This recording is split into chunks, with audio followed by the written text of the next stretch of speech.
You can't account for taste in pro wrestling, or anything really in life, which is why we're always arguing. I like peaches, you like the cream, I don't like the Rock, he's the reason you get up in the morning and all that. For every pro there's a con, and there's never going to be an absolute if we're talking about things that are open to interpretation. This is why there are many WWE matches that could be described as the best ever, depending on what you like. So many people are keen to throw shade at Vince McMahon's company, but so much good has come out of it throughout the years, and some of it is amazing. Don't get to number one by luck, gotta have some powerful stuff to go with it. So with all that in mind, I'm Simon from What Culture. This is 10 matches WWE could honestly call the greatest ever. Number 10, the Dudleys vs Edge and Christian vs the Hardys. Happening at what may very well be the best WWE pay-per-view ever, WrestleMania 17, this car wreck of a match is also probably why a lot of careers were shorter than they would have been otherwise. Of course, without this, maybe the individuals involved would have never gotten to where they did, so it's a chicken and egg scenario. That aside, there's no two ways about it, this is fantastic even today. Taking the TLC stipulation to a level that would never really be topped, the aggression of the fight mixed with the atmosphere in the crowd is perfect, and some of the bumps still beg belief. Spear by Edge on Jeff Hardy. It's nuts, I tell ya. Nuts. No one really remembers that Edge and Christian were the winners here because that was more or less irrelevant. It was the action and story the Six took you on that stole the show, and it's the definition of a Mania moment. Why we're still talking about it. If straight up grappling contests are more your thing, then sure, this won't be on your list, but I think most would agree this was amazing. Number 9, Shinsuke Nakamura vs Sami Zayn. Hate me straight away because I was sat in the crowd at NXT TakeOver Dallas, and let me tell you, that feeling in the building when Nakamura arrived was something special. It was like the king of wrestling was here, and we should all be thankful we got to see it. If nothing else, it instantly sold the man for anyone who may not have known who he was before this. We'd all heard the name. But realistically, if you were checking out New Japan each week to experience it firsthand, just had to pretend so that other fans didn't yell at you. Stupid life. But from the moment that now iconic theme hit to the war Nakamura and Zayn had, it was utterly different to what we're used to seeing in WWE, and all the better for it. You could even see Zayn smiling beforehand, he was so excited. And the fact this would also be his last match for NXT just made it all the more perfect. There were so many aspects that went into making this gold. Much like many matches here, it doesn't even matter that Nakamura won. Fans chanted fight forever for goodness sake.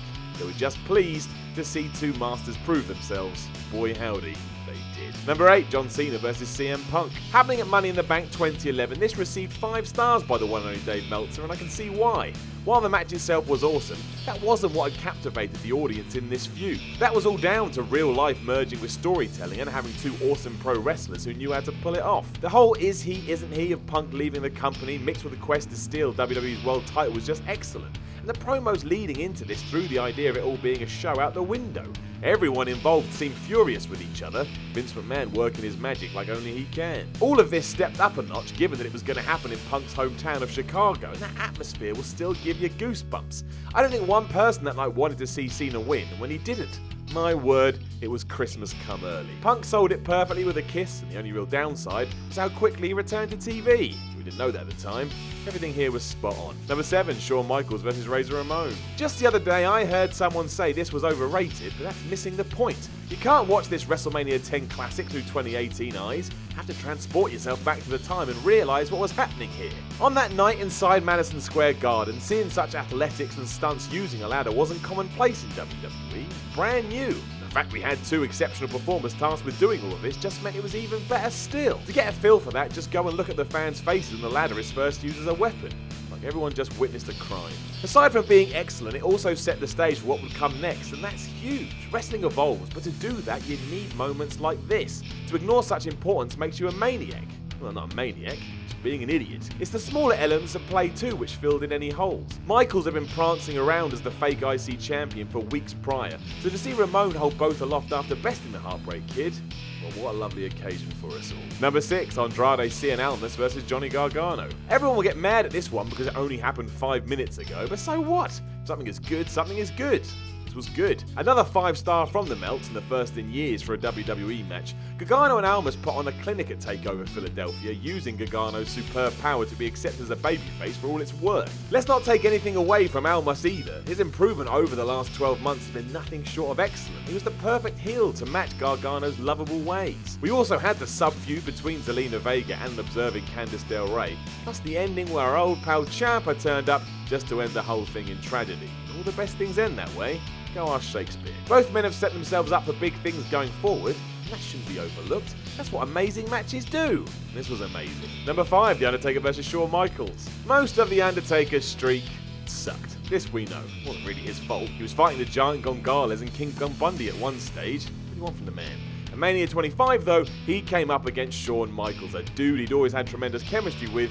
Wouldn't you know it, the results were astonishing. It wasn't just that they flew around the ring either. The story of Michaels, happy to win in whatever fashion, even by countout, added a whole new idea of what it meant to beat the streak. You don't have to pin him, just don't lose and your status would be cemented forever. It also had some near falls which were as last second as you could ever hope for, and a few facial expressions that actually made you think the two were trying to win. What a novel concept that is. Taker did take the victory of course, but this will be talked about till the end of time. Literally. 500 years time, some idiot on the internet will be debating its relevance. But that's because it's incredible. Number 4, Bret Hart vs. Owen Hart. Never forget this open WrestleMania 10. Never forget that. This, curtain jerking, amazing. To add further shock to the fire, Owen Hart won of course, and the work rate shown here was ridiculous. So much so it wouldn't even look out of place today. Proving how vital both were, it was also part of Bret's rise to the top as someone had to fill in for Hogan, who had left. Given that he was hard-working and excellent, well, it just made sense. A technical classic, Owen would keep looking for shortcuts, whereas Bret tried to play it straight down the line. When the younger brother got the surprise pin after a victory roll, you could hear the shock in the crowd. It helped to fuel the story about Owen's bitterness towards his big bro, while also telling everyone, even if they didn't want to listen, that the Harts were ridiculously good wrestlers. Number 3, Sasha Banks vs. Bayley. How things have changed. Let's not get into that. If we transport ourselves back to NXT TakeOver Brooklyn, you will remember that the match between Banks and Bayley for the women's title, brilliant. Making you question even more so why Banks isn't a heel on the main roster. Each character's roles here were defined perfectly. At the time you couldn't help but root for Bayley, so your best mate making it to the big time. It also made sense, something we're not used to. Banks as the asshole was aggressive to a fault, so desperate to inflict pain on her rival that she took it too far, allowing the hugger to make her way back into the fight. It allowed the contest to have emotion, and when you have that, nothing else matters. Not blood, not swearing, not violence. If you care, you'll go along for the ride regardless. Seeing the finish come when Bayley did indeed hurl her wrist tape to the floor and crack Banks with a Bayley to belly, the crowd counted in unison as she finally won the big one. The reaction was uncanny and everyone knew what they'd just seen. A true classic. Number 2, The Undertaker vs. Shawn Michaels. Again, my personal favourite match between the two, the first ever Hell in a Cell contest at Bad Blood 97 is wonderful. For starters, it had Shawn and Taker, and as we already know, they just clicked with each other. Then there was the debuting Cell, which looked terrifying at the time and like it could kill someone, plus we got the arrival of Kane. It's hard to think how you could fit any more in. The psychology here, mostly as it was still the late 90s, is also nothing like we get today. Because Taker was flipping dead, HBK was freaked out by the guy, so did whatever he could to get away. Throwing that Shawn had wound up the Phenom for months, well, he now realised he was in a world of trouble. Which he was. Taker destroyed Michaels for most of this, hitting him with one chair shot which you will never see in WWE land again. It's too crazy. But it all worked, and seeing a bloody Shawn make a desperate cover after Kane's interference sums it all up. It was carnage personified with about 32 different angles to work off when all was said and done. Go watch this today and try not to enjoy it. Number 1, Bret Hart vs. Stone Cold Steve Austin. My favourite match in WWE history and one of my favourites period. It's also one that is probably more important to the company than any other. While lots of other things played their part, this is of course the night we had the infamous double turn as Bret Hart went heel and Stone Cold Steve Austin went face.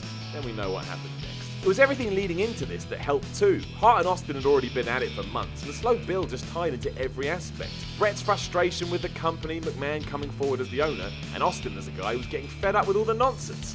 The match itself was also awesome and houses one of the most iconic moments in WWE history as Stone Cold bled out to an unrelenting sharpshooter. It was otherworldly work from both men who knew exactly what they needed to do, so they did just that. It's even more impressive when you recall it was a submission match and Austin didn't have any submissions. Sometimes things just fall into place. This was one of those times, and thank goodness it did. Hello there, you've made it all the way to the end of the video, and as part of my designated 18 hours of community service, I'm here to tell you that we have a number of other channels available for you to subscribe to, as well as other slightly, possibly not related videos for you to watch. So please do one of the things to my left or right, otherwise I have to pick up leaves on the roadside.